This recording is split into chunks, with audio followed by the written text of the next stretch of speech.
Hello everybody and welcome to the latest community conversation here at Atlantic Health System. My name is Luke Margolis. I'm the Corporate Communications Director here at Atlantic Health.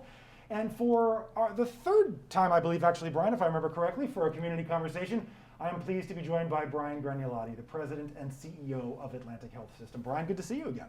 Thanks, Luke. So we seem to have you back at these moments of inflection here for our journey with the COVID-19 pandemic. We had you on very early in the process back in early April, once we started doing this series, and we had you a little bit later, right around the time when we saw a peak in cases. But now we're having you back at another important moment here in this process, and I'm wondering, as we talk about the availability of a vaccine, I'm curious to know, what are your thoughts right now as you take a look at the situation in the aggregate in terms of where we are? Well, you know, I think the first thing is today is a great day. You know, the ability to have vaccines now being distributed to sites where they're going to be administered is something that, if I think back 10 months ago, I had absolutely wished for, and I'm thrilled to see it happen so early because I think it has so much promise. You know, today, this morning, I started out with my normal dermatologic visit, just keeping up with preventative care. Mm-hmm. And when I walked in, my dermatologist, she said to me, "You must be really happy today." And I went through, because I'm at your office, or, but no, she was talking about the vaccine being here. And I think that so many people really do feel that way, particularly in the medical community, because we have a lot of confidence about this vaccine. And we know that this is really what it's going to take to really stop playing defense against this virus. And now we're going to start playing offense against it. And I'm really excited about that. We have, as folks out there who undoubtedly have been paying attention to this subject over the last few months know, there's a lot of information that's come out recently. So we have a lot of that here, and we'll try to get through as much of it as we can. If you have questions, we will do our best to answer them to the best of our ability. Please understand, things even now, as of when we're taping this on Monday, things continue to evolve. We have potential weather coming up later this week, which, of course, because it's 2020, why wouldn't you have a weather consideration on top of all of this? But so please feel free to submit your questions in the chat function on Facebook there, and we will try to get to as many of those as we can, as completely as we can. But I have plenty that I'd like to start with. I'll use my prerogative as was one of the folks on camera here to do so. Brian, let's, if we can, talk a little bit about what gives you so much confidence in the science of this virus. This moved rather quickly, if I understand vaccine production correctly. So why so confident? What gives you so much confidence about this process? You know, I've had a chance to participate in the advisory committee to the governor here in New Jersey, and we have spent so much of our time really talking about this vaccine, and so I feel that I'm fairly educated about the process and the science associated with it. So when I look at the science around this vaccine, it's based on a platform that's been in development for almost a decade, these first two vaccines, the Pfizer and Moderna. So we didn't start from zero. And it's also based on a lot of the work that went in you know, unveiling and understanding genetic code, and clearly that's helping this. So that's one piece of it. The second piece of it is that we did follow the science on this, and that was evidenced, I think, over the last week when we saw the rigor in which the information came forward, and again had an opportunity to review all that. But I also know that there's some confusion out there, and part of it is what this thing's been labeled, warp speed. Operation Warp Speed. You know, warp speed is probably not something you associate with science. Or slow, deliberate action, yeah. But really what it was about was enabling companies, drug companies, who historically haven't looked at vaccines as a real profitable venture for them. But being able to give them access to the kinds of resources they needed to have in order to just put all hands on deck for this issue, but also create mechanisms where they can financially hedge the production of this so that they can do the production concurrently while they're going through the approval process. And that has taken literally, years off of Because they used to of happen this. consecutively? Yeah, so if you're developing a drug, you're not going to start producing it until you're sure it's going to get approved. Right, right. And what Operation Warp Speed did is, if companies chose to, and Moderna did, Pfizer did not, take government funding that would allow them to start the production cycle, that has just shaved off so much time. So that's why you can go from getting a federal approval on Sunday to now seeing vaccines being shipped all over the country. And that is unprecedented. So my take on this, from looking at the science and from talking to all of our experts in this, and understanding how this was supported by the federal government, I think that this is a perfect blend for a public-private partnership.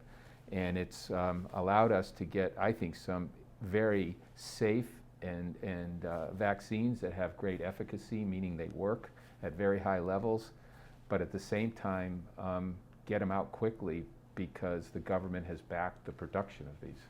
So we're starting to see published video of trucks leaving the Midwest where the production of this vaccine was taking place. And for the folks who are in New Jersey who are watching this, they're obviously watching with great anticipation. And I know that a lot of this is still subject to change in terms of when the vaccine will arrive. But we know the governor is going to be doing something tomorrow that's been publicly reported. We anticipate then over the next couple of days to be able to start seeing vaccine distribution in New Jersey. Then does that comport with kind of what we know? What's been reported in New Jersey is there's going to be 6 hospitals that will initially receive this, and then a number of others will a day later. And those 6 hospitals have been selected by the state because the government required it. And in essence, they are there to test the logistics of this and to make sure that the systems and processes work, data collection can occur. Mm-hmm. But that allows us to really begin the deployment of the vaccine. So here at Atlantic, that's going to be Morristown. Yep. And we're very excited about that opportunity. We're ready. We're hoping that we can start this in the next day or two. And we think that our team members are really looking forward to this. You've been in healthcare for just about all of your adult professional life. Correct. Have you ever, is there anything logistical, or just logistically, I'm choosing the wrong conjugation of that, that is analogous to where we are now? Has there been anything in your experience that compares to what we're doing logistically as a nation to make this vaccine available for people? No, this is unprecedented. Yesterday I was watching, I've never really watched a cargo plane take off, and I was watching on CNN, the FedEx plane take off. And I was mesmerized by the thought. So no, I've never seen anything like this. How is, in terms of our team, because we know that it's also been reported and widely discussed that healthcare workers will be amongst the first folks to get this. In terms of your impression about how confident folks are about getting it, the enthusiasm around it, what are you hearing from folks here at Atlantic, or even from your position with the American Hospital Association around the country, about the enthusiasm around this on folks on our side of the aisle here? Well, there's the anecdotal data, obviously, and then there's the data that we collect. So recently here at Atlantic, we did a survey of our 18,000 team members or so, and 10,000 people replied, which is a pretty good response on a survey.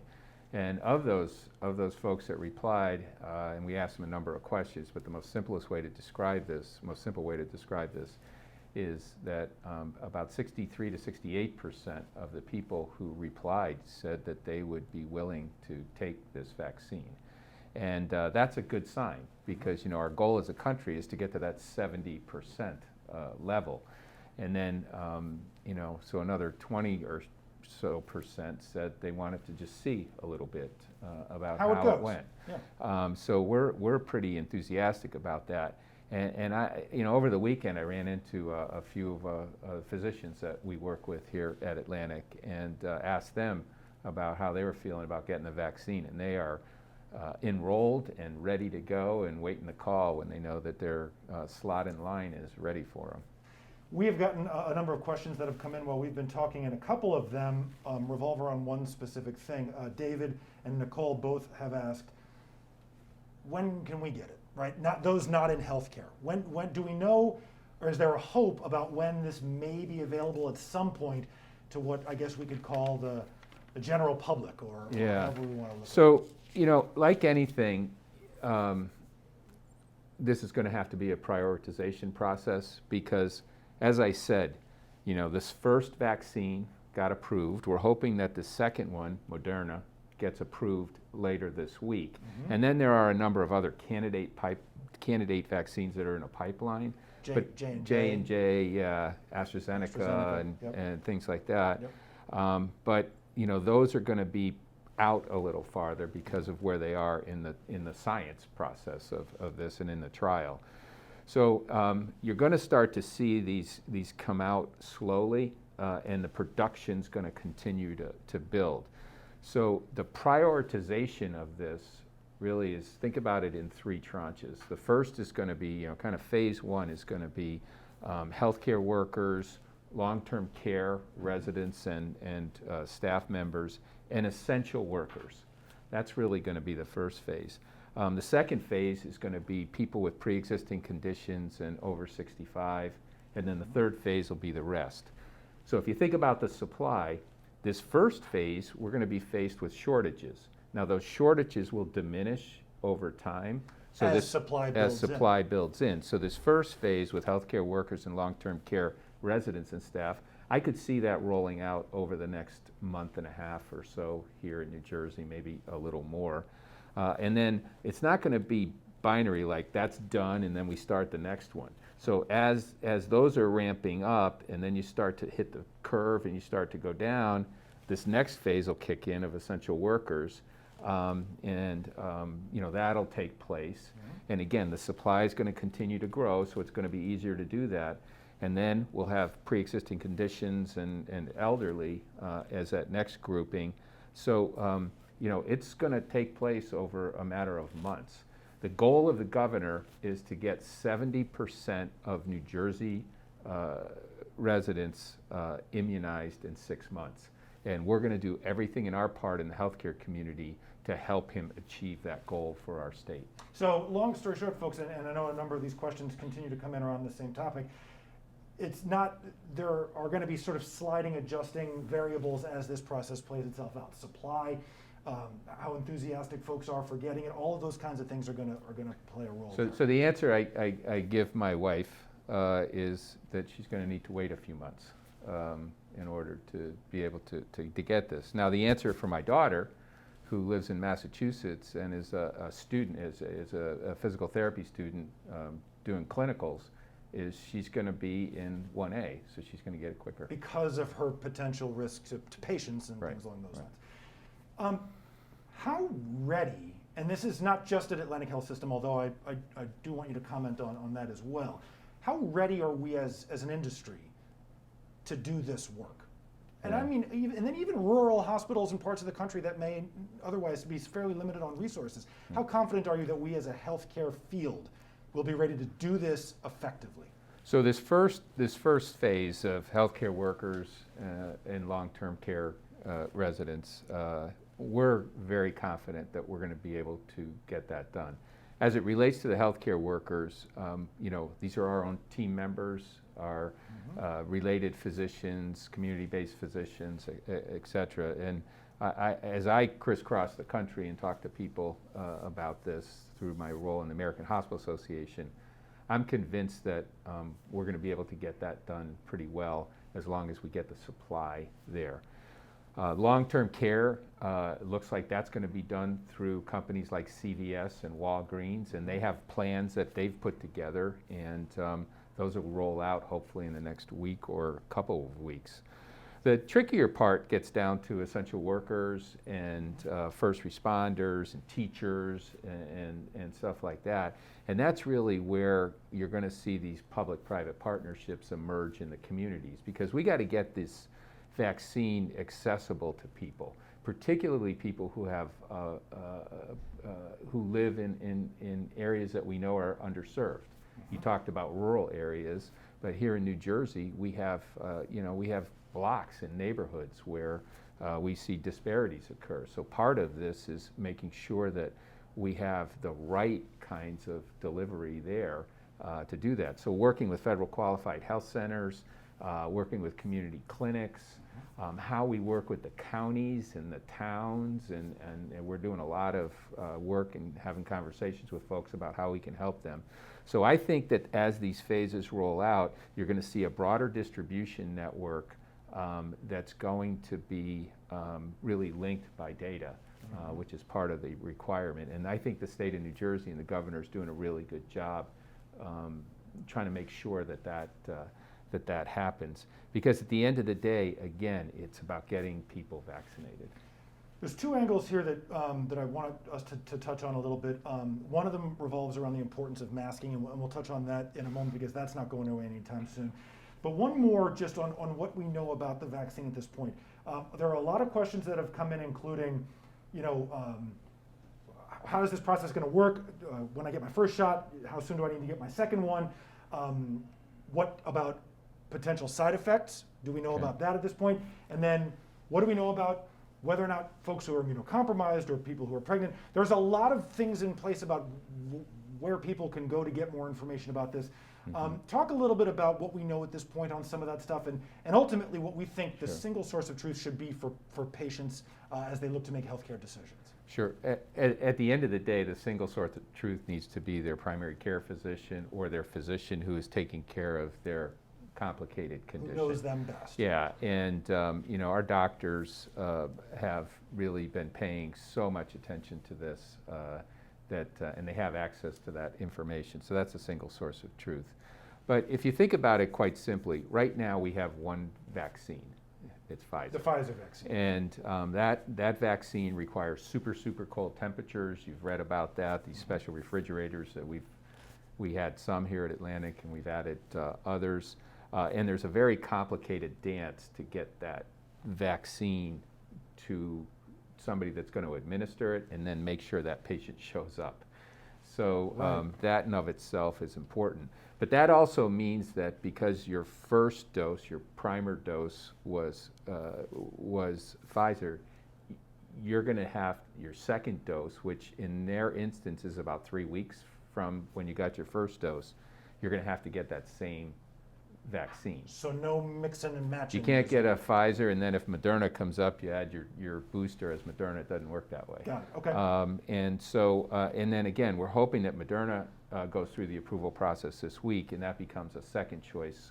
So folks really have to keep those second appointments. It's not like you could just those say, second "Oh, appointments I'll are get to it." those second appointments are critical. And part of the process that we go through, and the reason we have you register and get your contact information, is to make sure that you get that second dose.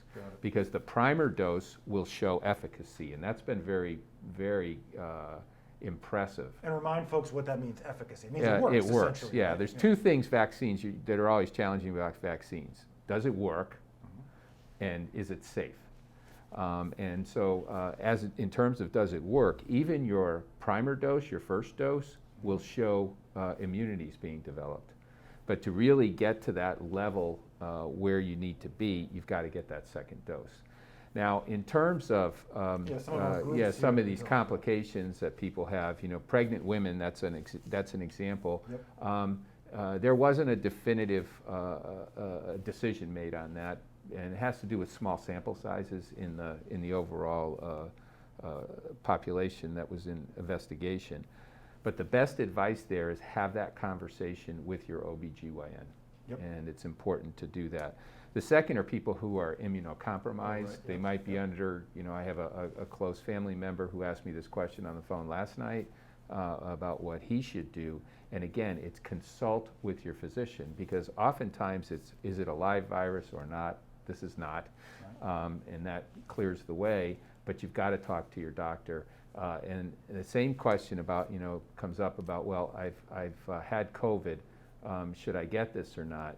And there's some guidance on, well, make sure that you're not currently having symptoms, and that you've gone you don't want to through expose any healthcare workers a to quarantine COVID, period. yeah. And then secondly, while we don't know if it matters or not yet, the data isn't out there, there is some sense that you have levels of immunity, but you're still able to get a vaccine. It doesn't keep you from getting a vaccine. So once we do all this, can we finally, after 10 months of wearing these things that most of us have never worn before, can we finally get rid of that gigantic collection of masks we've all got growing in drawers and things in our homes? Can we finally walk away from mask wearing once we get this shot? No, you can't. That's a bummer. No, you can't. Why not? And Luke, if I see you not wearing your mask, I'm going to get really upset. See, noted. Everybody knows now. But in the reality is that we're going to be coexisting with this virus for several months more, and that's going to continue into when it's fully administered. But also, what that level of ultimate the numbers look like. Did we hit the 70% or not? Because what we're trying to do is to get to this concept of herd immunity, which takes place. So the normal question is, well, I'm bulletproof now. I got a pass. I got a hall pass because I took this vaccine. I can hop on that plane, or I can go to that go to bar. a ball game or whatever. Yeah. The thing that we don't know right now, though, is are you still going to be able to be a transmitter? Now, I know that sounds counterintuitive. Wait, I got this vaccine, so I know that I've gotten a systemic response that's in the 95% level. Yeah. So Not gonna get how sick. can I give somebody the vaccine? Well, we don't know if that's true or not. The science doesn't know yet if, because you have a systemic response, if you still aren't carrying it in your nose, so if you sneeze or do something like that, you can send it out to others. In other words, your system is fighting it, so you're not getting sick, but your nose is holding it, And so so that it you can may still go still out. be able to push it out. And we will continue to study that. There was an interesting article that I read recently about that. So in the time being, until we really get a lot of people immunized and we begin to see the transmission factors really plummet, and we measure those all the time and state by state, the conventional wisdom is wear your mask and follow whatever rules are being put out by the government on this, because the government's going to be on this. Governor Murphy here in New Jersey will be studying this very carefully and providing guidance. Deborah has a question that I think is interesting. She wants to know about where the administration of this vaccine will eventually take place for the general public. We know hospitals and health systems will play a big role. And I know some of this is still probably getting worked out, but can you envision a scenario where doctors' offices or other type places will be able to administer this as well? So again, if you move from this super cold Pfizer vaccine to one that can be stored in more traditional ways, I could see this being distributed very broadly. The key requirement, though, is to keep a database. That's going to be the one thing that holds true. So I could see this being done in pharmacies, both chain pharmacies and regional pharmacies. It's certainly going to be done in public health clinics and federally qualified health centers and things like that. We will continue to be in this business as the Atlantic Health System, as I know many of our other health systems in New Jersey will do that. And we'll continue to work with counties and towns and municipalities, because again, the goal is to make this as accessible as possible. And then physicians' offices. I can envision this at a point where it will go into physicians' offices as long as it can be stored safely and the administration of it can be documented. Because quite frankly, your primary care medical home is a perfect place for this, because they have your comprehensive health record and they can make sure that you're following up on this. We've got to walk before we run. And the vaccine we have right now has a lot of complexities associated with its storage. Yeah, for folks who aren't very familiar with some of that, imagine, I mean, it's what, negative 75 or negative 80 degrees centigrade, right? Minus 70 centigrade, which is like minus 96 Fahrenheit or something like that. So you got to imagine, like your household freezer is probably around zero. Right. So you got to think about the extreme level of cold we're talking about here. It's not, you can't just go and pick up one of these mini fridges or something like that. I know that Dave on our team had an opportunity to film one of our ultra cold refrigerators and tried to get in close and was pulled away so that he didn't freeze his hands. We are grateful for that. Okay, so we literally are down to our last couple of minutes here, and I want to touch on just a couple of things before we go.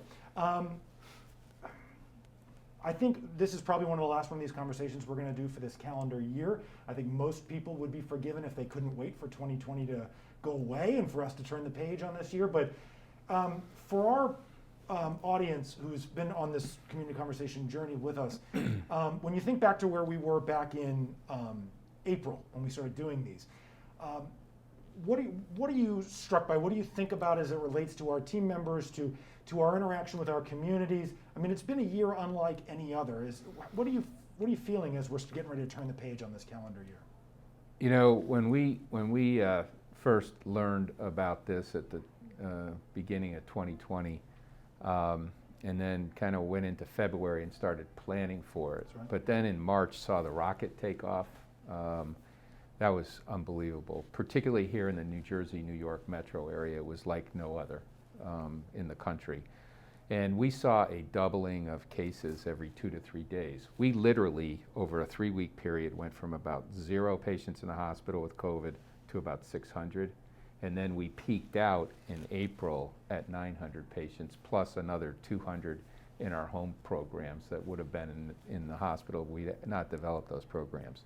In context, where are we now? Just to jump So in. this morning, in this second wave, as we've described, we're at 290 patients in our hospitals. So just to give folks a sense about the volume level, and for those who may have concerns, it's about a third. And you know, while we have 290 patients in our hospitals, care goes on for everything else, and we do that very safely. And we've had, you know, we're running our ORs 6 days a week in some places and 7 days a week for people whose care has been backed up, and we can safely coexist with COVID. But the thing that has held true through this whole period is our team members. They are incredible, and they're expert at what they do. They were so flexible and innovative when we first saw this virus and didn't know what we were dealing with and how to create more capacity. And even today, there's a sense of calm in our organizations because they have the tools, they have the skills that they need going forward. But everybody's fatigued, you know. This has affected everybody because you can't compartmentalize it to work. It affects your life, it affects your holidays. I know my Thanksgiving holiday was quite different, and my Christmas holiday will be quite different, not being able to spend time with as much family as we'd like. But this, to me, is a light at the end of the tunnel. And what we have to stay focused on right now is continuing to care for our communities and to make sure our team members are safe. We've got to use the vaccine in a way that we can get as many of our team members immunized as quickly as we can. And then we need to roll that through the community to begin to do that. But we also have to be role models in medicine. We have to be role models in that we're taking the vaccine, and we know that that's going to be safe and important. But we also have to keep harping on those tools and techniques that we use. Wear your mask, listen to the rules about social distancing, wash your hands, and use common sense. Because my hope is that next Thanksgiving and Christmas are back to what we would hope they would want to be. Maybe even by Easter we might be able to see a little improvement as well, perhaps. I'm hoping, and maybe the Jersey Shore will be a little easier to navigate this coming summer than it was the past. Well, for somebody who commutes that way, I can say it's pretty easy to get down there. It's just, once you get down there, it's a bit of a different experience. So, Brian, we are out of time, but I want to thank you so much for taking a moment with us today and for sharing these thoughts. Thank you, Luke. All right, folks, that's going to do it for this community conversation. If you had to bail out at any point, this entire conversation will exist on our website, atlantichealth.org, where you can find all of the information Brian was talking about with regard to primary care physicians. If you need a doctor, check out our Find a Doctor profiles there. Also, we have testing and vaccine info there as well. You can also see this full conversation on our Facebook page. You can hear it on our SoundCloud account, and you can see it all on television on News 12 Plus, Saturdays and Sundays at 8:30 a.m. My name is Luke Margolis. I'm the Corporate Communications Director for Atlantic Health. On behalf of our President and CEO, Brian Gragnolati, thank you so much for joining us, and we'll see you next time.